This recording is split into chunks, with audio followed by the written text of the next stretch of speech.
Good afternoon, everyone. I'm assuming everyone can hear me well. Thank you so much for joining us for this informative Brexit webinar for the pharma and medical devices industries.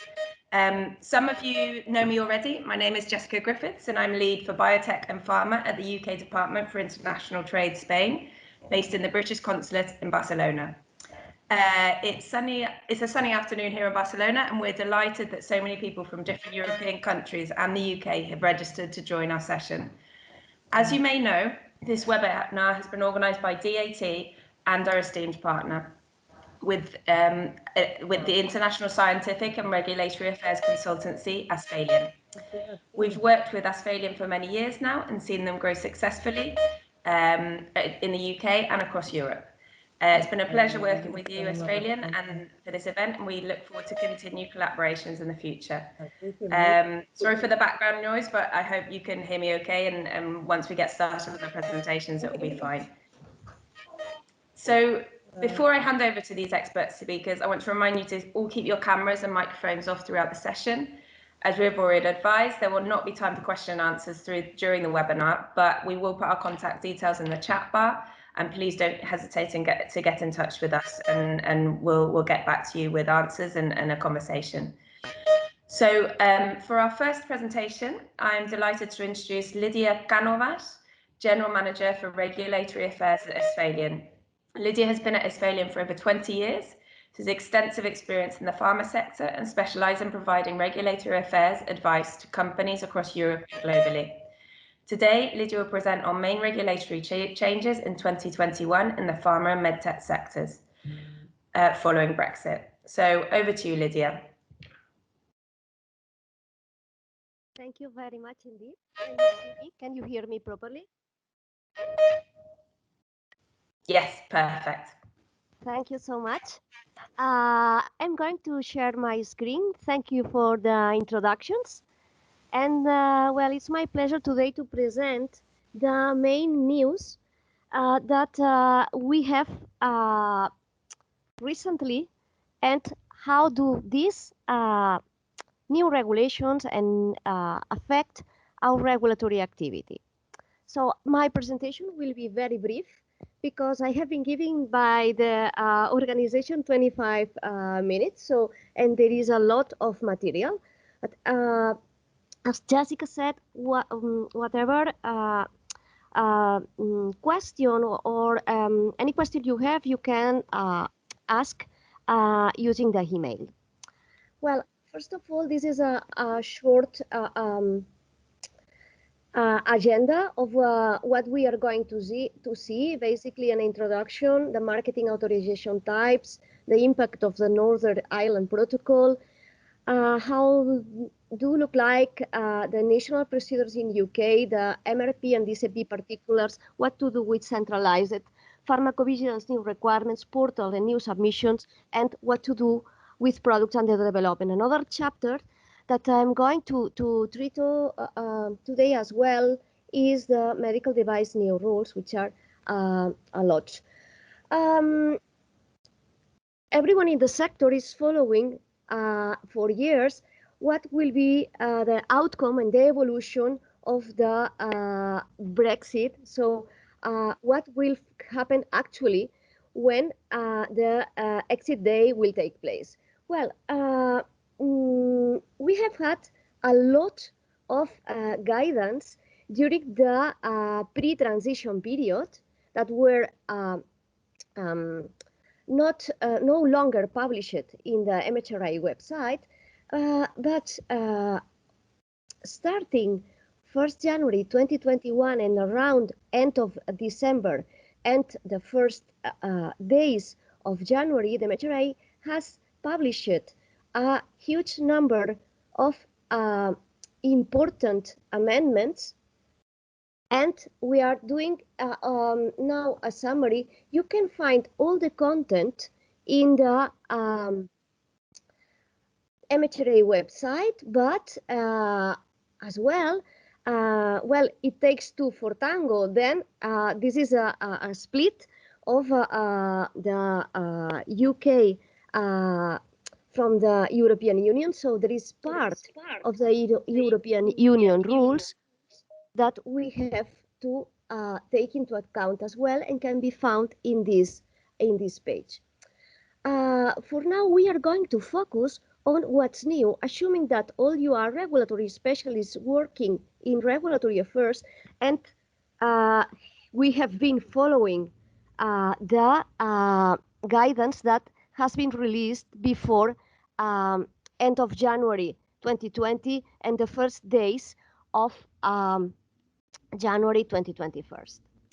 So basically, I would say that the main change are on entities. Uh, it was a new thing that the marketing authorization holder for UK marketing authorization does not longer need to be established in UK.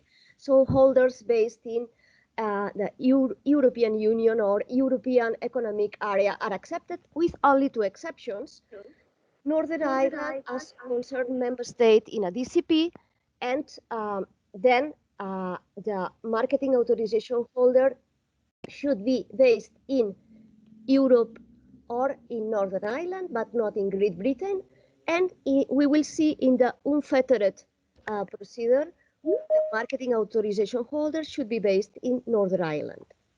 Also for representatives, well, the so-called local contact for regulatory purposes is finally not needed because precisely of the above. So if we don't need to establish a marketing authorization holder, so this is no longer needed. What is needed is, well, in the same line as in the marketing authorization holder, the EU QPPB, not located in the United Kingdom, is accepted. However, in this area, yes, we need a national contact person for pharmacovigilance to be appointed in 1 year. We need also a responsible person for medical devices when we have a not UK-based manufacturer. Regarding territories, the protocol of Northern Ireland is changing the rules in the last minute, and now Northern Ireland is considered under the European regulations. So it has a lot of effects on procedures. And of course, we have a communication new portals established by MHRA that we can no longer use the communication with regular portals. Just to have an overview of the different concepts. So taking into account the Northern Ireland protocol, we can have national procedures with a scope of what so-called UK-wide, covering Great Britain and Northern Ireland, national procedures with Great Britain only, or national procedures with Northern Ireland only. Then when we come to decentralized MRP and centralized, automatically in the centralized procedure, Northern Ireland is included. So a centralized procedure will generate a marketing authorization in Northern Ireland, and it is an option to introduce Northern Ireland as concerned member state in a decentralized procedure or in a MRP. But we cannot include UK-wide or Great Britain. Okay, this is the map. If we analyze the impact of the Northern Ireland Protocol, basically it says that the European rules keep to be applicable to Northern Ireland. Then Northern Ireland will keep being part of the European regulatory procedures. However, the MHRA will act as a regulatory authority in such cases. Since the exit day, the MHRA will have limited access to some repositories, and this fact will be supplemented by additional information sent to the MHRA by applicants in certain cases we will see. Well, if we see a quick overview about the national procedures. National procedures in UK, we have now several types. And, well, the first thing is that we have here some questions because sometimes the standard procedure, the standard national procedure is mentioned, and in the past information, in the past guidance, it seemed that it was going to be a shortened procedure of 180 days, but we cannot find this information, so we are not certain of which one will be the standard national procedure for the MHRA. Because, well, we have, on the one hand, a very innovative procedure, which is the ILAP. This ILAP is the Innovative License Access Pathway. This is for products in a very early stage of development, and it's an innovative way to guide during all the development by means of what is called the Innovation Passport, and the Innovation Passport holders will participate in this target development profile sessions that will generate a target development profile roadmaps in 4 weeks that can be revised, and iterations can be done. So this is a very innovative procedure proposed by the MHRA. With also a number of tools that are at the hand of the applicants and sounds really interesting. The second one is the accelerated, this accelerated review of 150 days offered to all high quality marketing authorizations. I go back 1 second. This innovative licensing access pathway is only for innovative new chemical entities, biological, new indications, and repurposed medicines. Can be also used by ATMPs, and we should qualify for this. But in this case, this 150 procedure seems to be offered to everyone, because to all high quality marketing authorization application, and we are not we all are trust in our best practices, and all so in this the assessment phase will be 80 days, a clock off of 60 days, and an assessment phase total of 150. And we have here a guidance with fixed submission dates to coordinate with the Commission of Human Medicines meetings. So we will have for these 150 days slots for submissions as we have for EMA. Another innovation is the rolling review. We are used to see the rolling review now in expedite pathways for COVID-19 therapies and vaccines. We have seen rolling review also for at the FDA. This is the first time that standard, not emergency use or within the context of a pandemic, there is a rolling review in place in an agency. Each cycle of rolling review is meant to take 60 days and have an independent module assessment summary. And the final assessment cycle, a total calendar of 100 days with 60 plus 40 days with a clock off period of 30. The exit of United Kingdom makes that there is the possibility of reliance procedures. Reliance procedures are national procedures that are connected with an European procedure, either a mutual recognition decentralized procedure or a European Commission decision after a centralized procedure.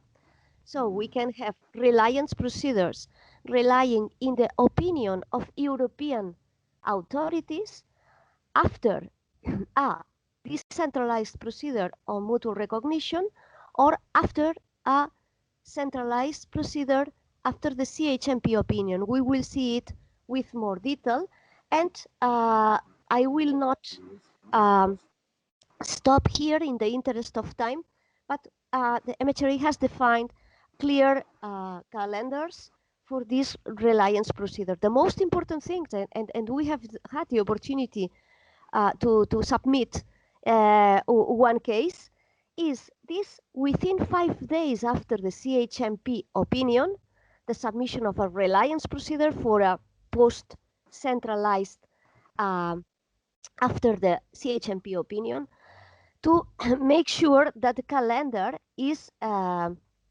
respected and equal to the decision of the European Commission for determination of the granting of the UK marketing authorization. So the submission is should be within 5 days after the CHMP opinion, and then the MHRA will be aligning the granting of marketing authorization to the European Commission decision. Okay, you have in all slides the reference to the current guidance. Another type of national procedure connected is the unfettered. So for a dossier approved in Northern Ireland, we have here an exception of the marketing authorization holder location. To follow this procedure, the marketing authorization holder should be based in Northern Ireland. It said that in these procedures, it's not very likely that major objections will occur, but if this occurs, this will be moved to the standard national procedure, whatever it be, the 150 or the or other. Then there are other international routes, the Access Consortium and Project Orbis, that are collaborative routes, less known, but also possible as international routes. Well, if to this point, the national routes, if now we come to the decentralized and mutual recognition, we have several considerations to start. Okay, so we mentioned we have UK-wide, consisting of Northern Ireland and Great Britain. And in this context, Northern Ireland may continue to be included in decentralized and mutual recognition procedures as concerned member states. Then a separate marketing authorization will be needed for Great Britain. Either reliance, either national, we will see. National applications for UK-wide will continue to be accepted irrespective if the same application has been submitted in other procedures in the European procedures. Okay, so there are no exclusions. If I have submitted Northern Ireland as concerned member state, I can submit the same application for UK-wide. Then we can have several scenarios. What happens if we have a finalized, decentralized or mutual recognition procedure before 1st January 2020? In this scenario, I can either, I have several options, because this finalized is now a marketing authorization covering all the territory. But now I have two options for registration. Then I can maintain UK-wide and retain the United Kingdom, Northern Ireland as concerned member state, and Great Britain is aligned but not part of the DCP or MRP. This is the default position and no action is needed. Or either I can request a separate marketing authorization is issued for Northern Ireland as concerned member state. Okay, then in all these scenarios, I have advantages and disadvantages. In this scenario, if I maintain the joint marketing authorization for UK wide, any subsequent application for variation should be submitted through the DCP MRP. And in this option B, post-approval, I will have to maintain 2 life cycles. So each company should decide the interest of life cycle, what is the best option, the better option. Another thing I can do is to remove Northern Ireland as concerned member states from the DCP and maintain this a national marketing authorization in Great Britain. Then any subsequent application will be national. Then if I have a DCP or MRP not finalized, I have more or less similar options. I can retain Northern Ireland as concerned member state, and at the end of procedure, obtain the UK-wide marketing authorization with Northern Ireland as concerned member state, and have the Great Britain aligned with the decision taken by the reference member state. This is the default position. Or request a separate marketing authorization for Northern Ireland as concerned member state and Great Britain. Or the same as in the previous one, notify that I want to remove the authorization in Northern Ireland. Then I will have to manage my life cycle and post-approval activities accordingly. For those procedures that are not yet started, well, with the UK as concerned member state, we can retain Northern Ireland as concerned member state, and then I will need a separate marketing authorization for Great Britain, withdraw it, and run a national procedure, or withdraw the procedure from the DCP MRP and apply for a national marketing authorization using the reliance procedure. Then, if we go to the centralized procedure,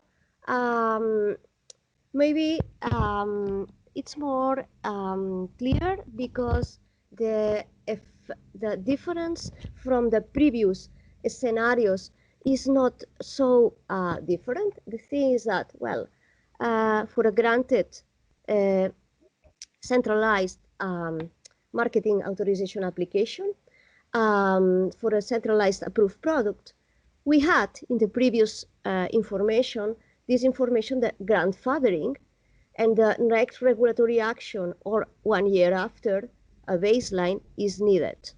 Now, for those products not grandfathered, so those that have opted out and have not been grandfathered, in the next regulatory action or 1 year after, we have to submit also a baseline because the MHRA will not have the access to the files, so a baseline sequence to the UK authority, so the MHRA acting for Northern Ireland through MHRA submissions is needed for this type of products. For completed procedures with CHMP positive opinion, we have this the same scenario as in the previous information. For ongoing procedures reached day 181, we have 2 routes. The in-flight route that after 181, the MHRA, we submit, the MHRA will complete the assessment based upon the list of outstanding issues and will reach a decision in parallel or as soon as practical in parallel with the MHRA, with the European Commission, sorry. And we have the reliance route. The reliance route, as we have explained, is that we wait until the CHMP has issued a positive opinion, and at that time, 5 days later of this CHMP opinion, we submit a baseline in terms of work. It's basically the same thing as here, plus this is a resubmission, plus the initial responses, and a number of summaries, and we will run that procedure that was in the previous slide, leading to a determination of MHRA of the marketing authorization granting at the same time of the decision of the European Commission. This is the reliance route. So the MHRA will rely upon the CHMP positive opinion. Well, what happens if our procedure has not reached 100, has reached 120, but not 181, is in the middle? We can have this also the in-flight assessment parallel, and this will be a 60-day assessment, and with a start date aligned with the Commission of Human Medicines dates.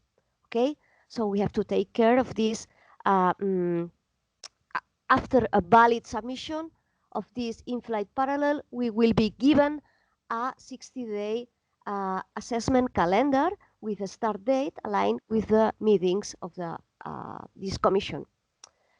We have also, in any case, we have the reliance route. So even if we are at this point in the procedure, we can wait to have the positive opinion of the CMDH.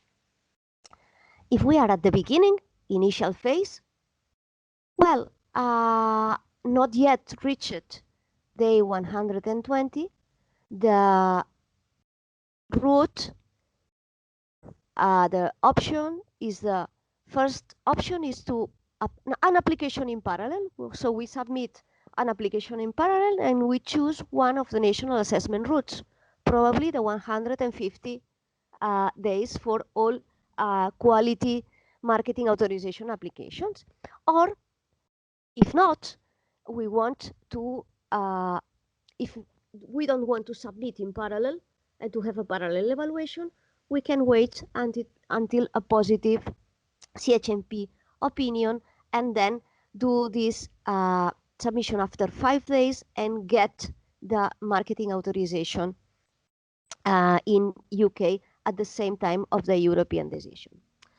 For future procedures, so procedures not yet started, well, when we submit a centralized application to the EMA, it will be not enough to submit to the EMA gateway. We will have to submit also to the MHRA our centralized application, because the MHRA will be acting as authority for Northern Ireland.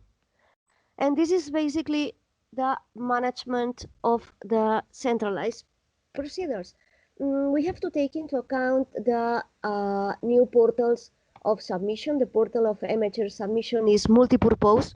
So this one portal, and we have all these options for regulatory actions. It is very well organized. And well, if we go now to pharmacovigilance, this is not easy to explain in only one slide, but I will try. So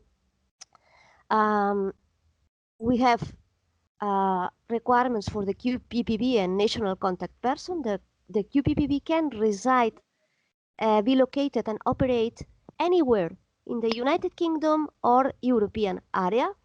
The national contact person for pharmacovigilance should be appointed before 1st January 2022. No deputy is needed. And well, for the UK, we have a new requirement, which is very important now for any submission in the United Kingdom. And we have seen this in a first submission we have already conducted. So we need this UK PSMF. As you know, the UK PSMF is part, the pharmacovigilance requirements are paralleling the good vigilant practices and the requirements in Europe. In this case, what happens that we need the UK PSMF number to build the summary of pharmacovigilance system that is needed for module 1. So by the end of the day, I have to submit a request to have a PSMF number to this MHRA submission portal. And however, the MHRA, to avoid a collapse, advises not to request it unless we have a new application to submit. In this case, if we have a new application to submit, we have to coordinate with our pharmacovigilance departments to get this UK PSMF number. Well, another thing is what happens with notifications to MHRA and Article 57 database. So as the MHRA will be no longer taking active part of this database, the Article 57 information is frozen and was frozen at by the 13th of December 2020. So that will consist a baseline data set. And if I have no change, no immediate action is required. However, if I have some change, I will have to submit this type of variation, 1A immediate, sorry, to the MHRA 15 days after a change is made in the QPPV identity, location, or contact details. Sorry. And for all UK PL numbers, by the end of June 2022. The UK location where the PSMF can be accessed from does not need to be registered in the Article 57 database. Now, if we come to products under development, there are also important points to take into consideration. So for clinical trial applications, there will be clinical trial applications will be submitted in the MHRA submission portal, and the applications, the clinical trial applications, will need to be registered in a specific database. And regarding the pediatric investigation plan, this is a very important requirement because there will be a UK pediatric investigation plan that will be will have to be considered in parallel to the European pediatric investigation plan. A parallel submission of PIPs to EMA, MHRA is recommended, is encouraged, and by the day of the exit the exit day, all PIPs, authorized PIPs in Europe have been adopted by the MHRA, but in this case, we from this point, we will need different management of both for both regulatory authorities. Another important point is that for the orphan drug designation, what happened if the system of orphan drug designation operating in Europe is not to be paralleled by the MHRA, and there will be no pre-marketing authorization orphan designation. The orphan designation to Great Britain will be applied in the submission of the marketing authorization application, not in advance as we do now for the in the European system. Then we will have also a standard product scientific advice given by the MHRA that will follow conducting this advice. And I'm running out of time, and I will try to be very brief about medical device. We have a new information because there will be a new system, the UKCA, this UK conformity assessed marking specific for UK. This is applicable from now, from the exit day, but will be mandatory in July 1st, 2023. That means that will be mandatory for all type of medical device. We have a grace period here in the in this line, so we have different grace period time to do this registration or conformity assessment. In addition, another important information is that the medical device system will be regulated by the directive, not under the European regulations. So this can constitute an opportunity. Another concept is that there will be the so-called UK approved bodies as opposite to notified bodies in Europe. So the UK approved bodies will undergo conformity assessment, so the UKCA marking. Then during all this period, until the grace period is finalized, the CE marking, the European CE marking, is recognized for having in the market medical devices in the United Kingdom. An important factor as well is that we need this UK responsible person for medical device for non-UK UK manufacturers. And if now we do the parallel assessment of what's happening for Northern Ireland, well, due to the Northern Ireland Protocol, Northern Ireland follow the European regulations. So the UKCA marking will not be recognized in Northern Ireland and will be following, so medical devices marketed in Northern Ireland should follow the CE marking in European. So Northern Ireland will be in Northern Ireland will be of application the medical device regulation and the IVD regulation at the time of application.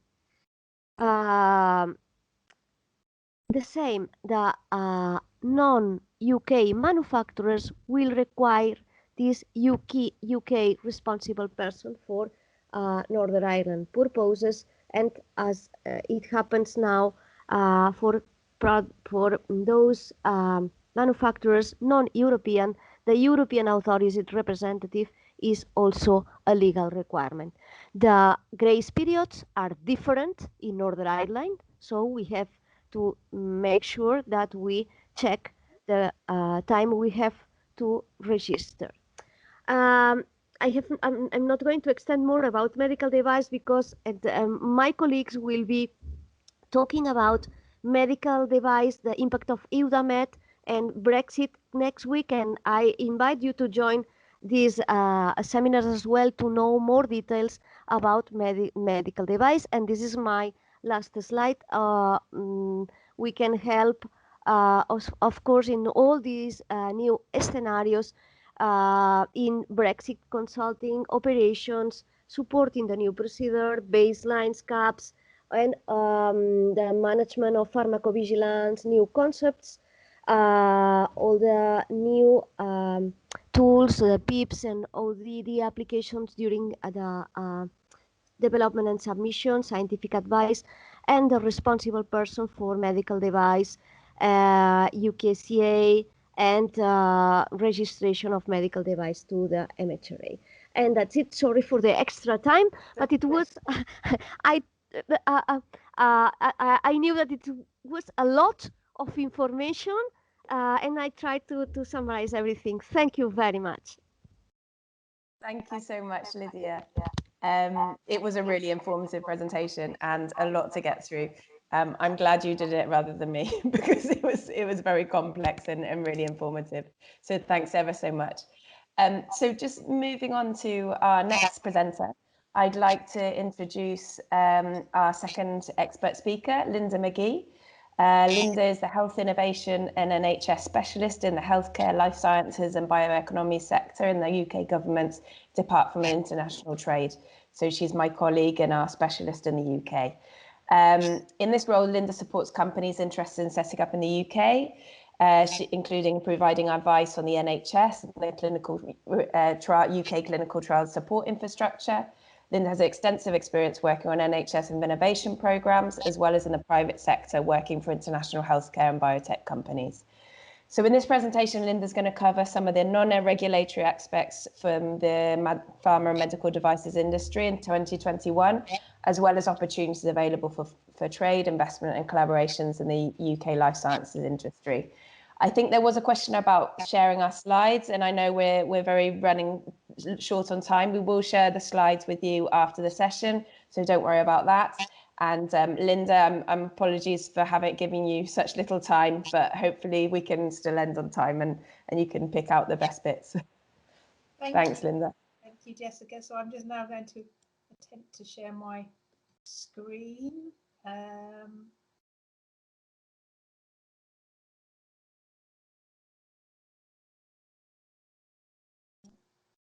you seeing that? No? Yeah, I think we can see it. Yes, we can see your screen. Yeah, we can see you. Perfect. Okay, so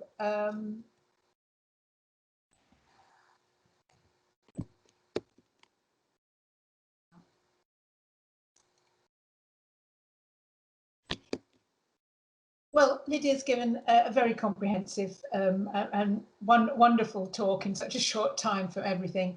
So I'm really going to whiz through these slides to say they will be available afterwards, because this is just a formal UK government overview of the UK-EU Trade and Cooperation Agreement, highlighting some of the elements.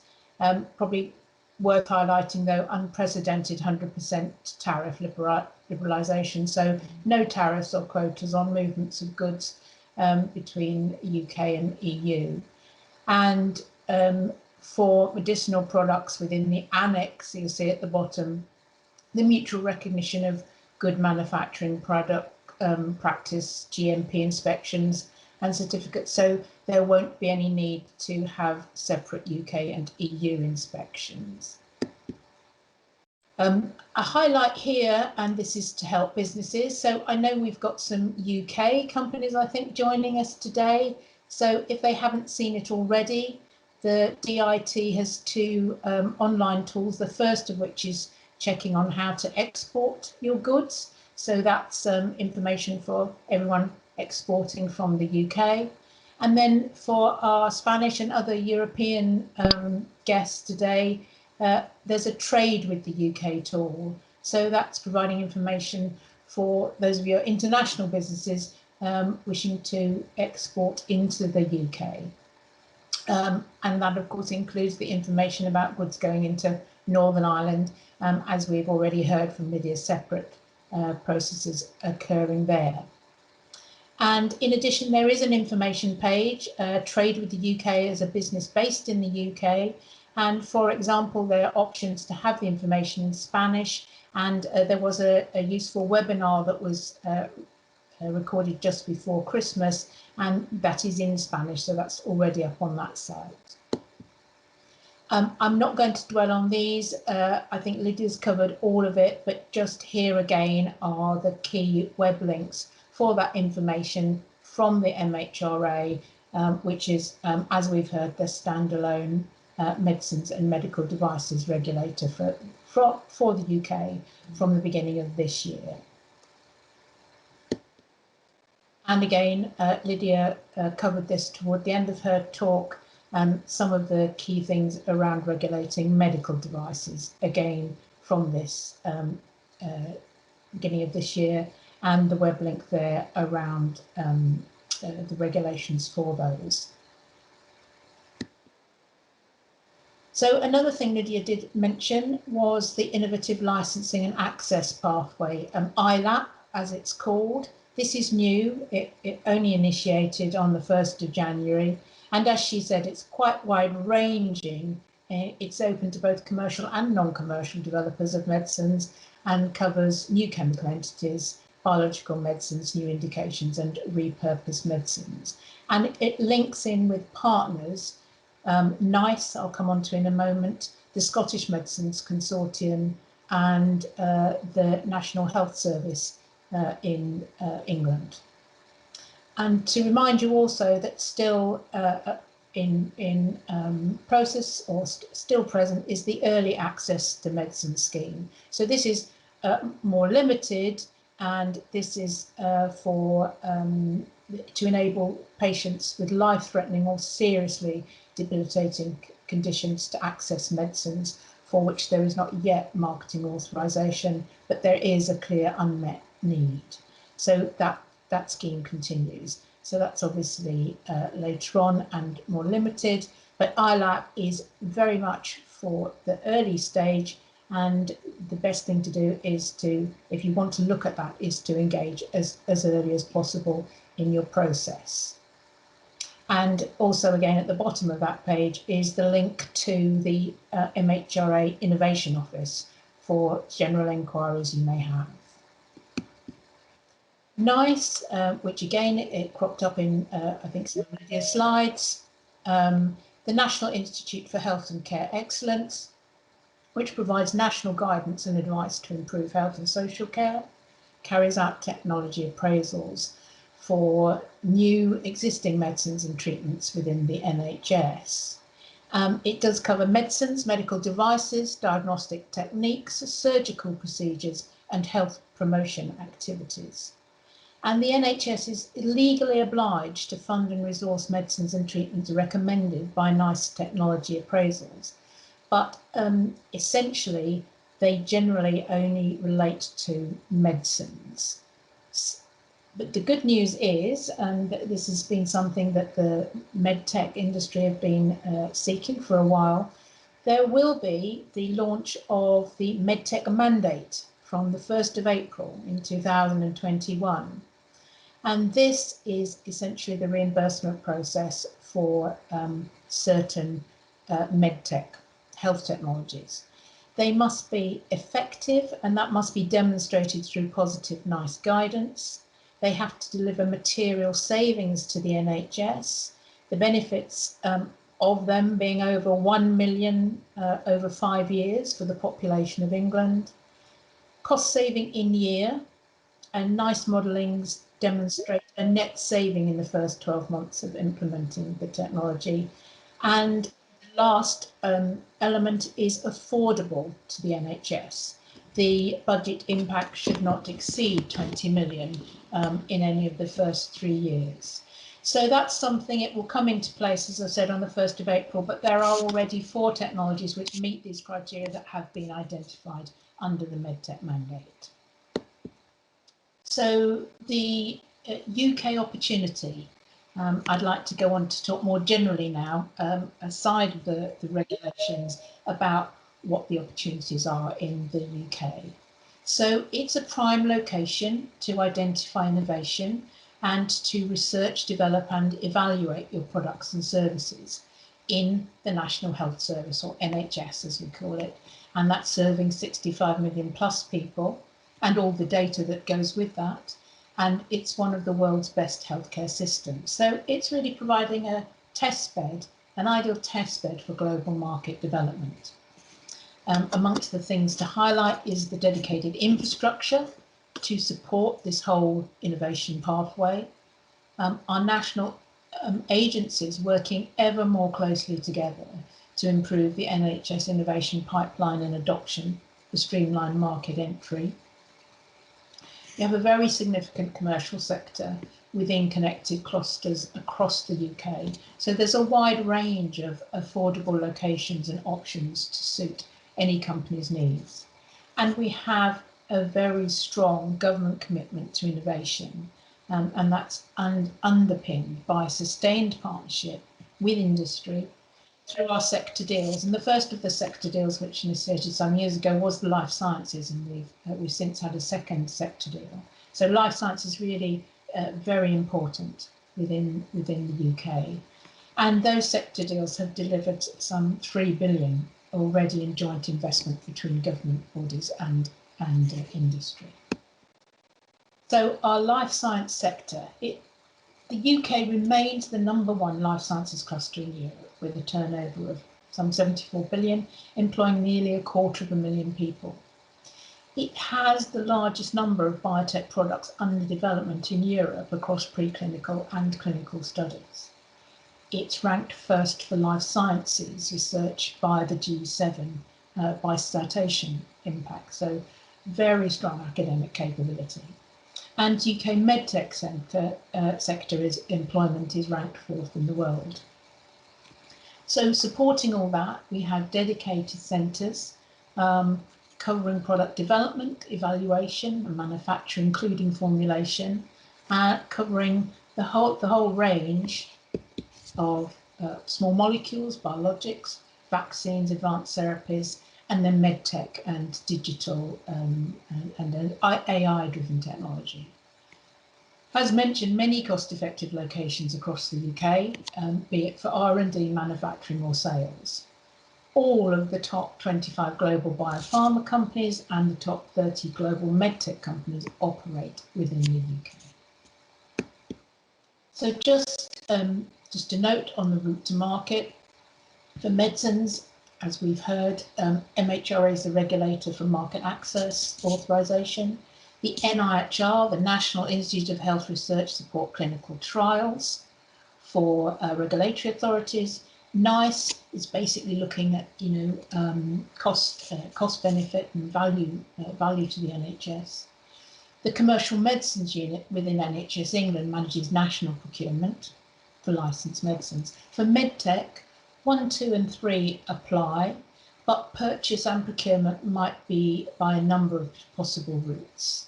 But all of medicines and medtech can benefit from the innovation pathway and accelerated access programme.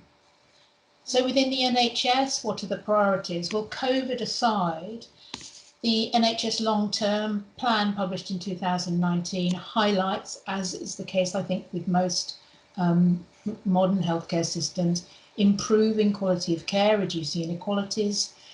Our major diseases, cancer, cardiovascular, respiratory, stroke, mental health, are major areas of work. There was a very strong reference to mental health being equally important as physical health, and the two being very much interlinked. Prevention, early diagnosis and improved management of long-term conditions really must come to the fore, and improving efficiency. A key agenda about keeping people out of hospital. Only those that need to be in hospital and benefit from it should be there. So more delivery of care in the home or community setting, and improving the patient experience through the care pathway. And I think it's important to reference that the NHS wants products and services that are innovative, beneficial, well evidenced, and improve innovation or save money from wherever they come in the world. And it can also help companies to develop, test and evaluate their products or services. This is quite a lot in this slide, but it just gives you an overview of these sources of funding, support and expertise. I'll come back to the catapults in just a minute.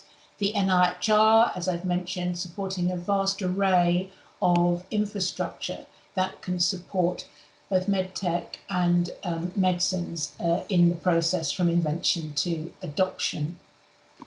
NICE and MHRO we've already mentioned, and then we have the Accelerated Access Collaborative, which really brings together all the key stakeholders in this process to work in sync and to work collaboratively with the various levers to ensure that these highly innovative beneficial products get to the patient as soon as possible.